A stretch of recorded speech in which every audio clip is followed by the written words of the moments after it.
The hover creates and tends to blooms and stems. Now, the first thing we're going to talk about is blooms. Blooms are important and they're kind of the bodybuilding essential value that supports the consumer's accelerated growth and sustainment.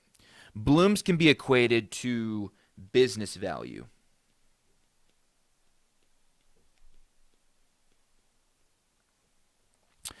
They're typically in the form of brand new work, incremental enhancements or improvements to an existing system or a solution. Now, the next thing we're going to talk about is stems. Stems is a term used to reference any system architecture.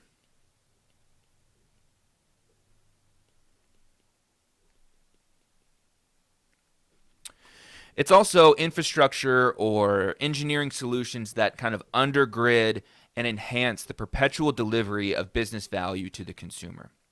Thus, it is the stem to the bloom, and together they delight the consumer, stabilize the system, and promote technical health, which is really what we want to focus on here. Now, business value blooms, as well as architectural stems, can be developed and delivered within 2 circuits, or 6 weeks or less. That's the goal here.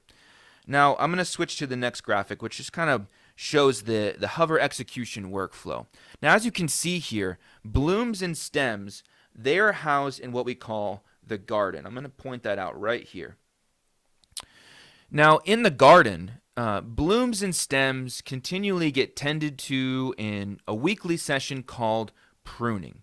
Now, it's in the pruning session that blooms and stems are sized into that just enough, just in time value to delight the consumer and receive that all-important feedback that's so critical to guiding us on the right path. And that's where the value really comes from, is in that feedback. At that point, smaller pieces of attached nectar are written by the crew leads, and they're put into the ready for circuit state for crew consumption. This is the way that planned work is handled.